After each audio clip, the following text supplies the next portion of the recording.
As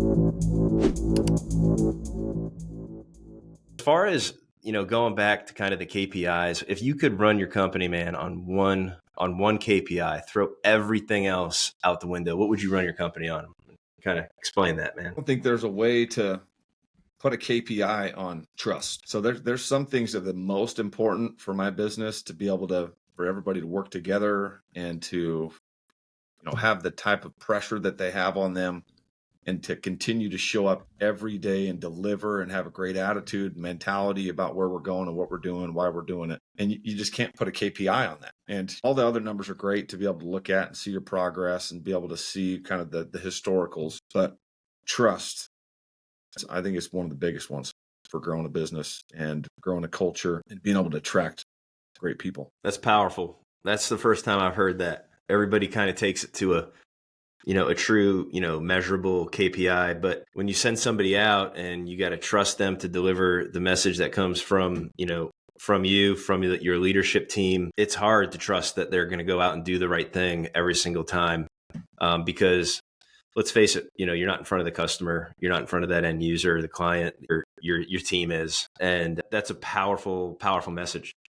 I want to end this. The last question I have is simply this. I want to know what you're obsessed with, Jefferson, outside of work. When you're not working, man, what hobbies, what are you into? What's this guy doing all the time? Oh, man. I mean, this is all I do, bro. This is what I love. I'm either here or I'm spending what little time I'm not here with my family. Yeah. My son races motorcycles. My daughters do dance. My wife does the book club, and she loves to go on our date nights and do little experiential trips together. I'm a pretty boring guy.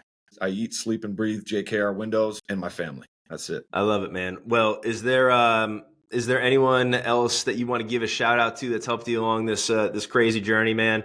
And if not, we can wrap it up. You know what? I already shouted out Sam Taggart. He's had a big impact on my life. He's one of the really well-known people in the door-to-door space, which is where I started out. And he helped me take my business from, just over 2 million in 2019, started working with him directly in a consulting group. And we grew it by 500%, did over 10 million in 2020. And we continue to grow. Right now we're on pace for maybe like 25 million with a goal of doing 31 million this year. And, it all started with some of the stuff that I gained and learned about the importance of core values and expectations and having a strong culture and doing jump starts with my people in the mornings. There was a lot that came from that. So if you guys haven't heard of Sam Taggart, look him up. Door to Door Con happens every year in Salt Lake City, Utah. He's the CEO of Door to Door Experts. The guy's an absolute stud. Cool, man. That's good advice. I appreciate you being on. This is, again, Greg Cummings, your host, PowerChat. And this is Jefferson Rogers with JKR Windows. Thanks again, Jefferson, man. We really enjoyed it.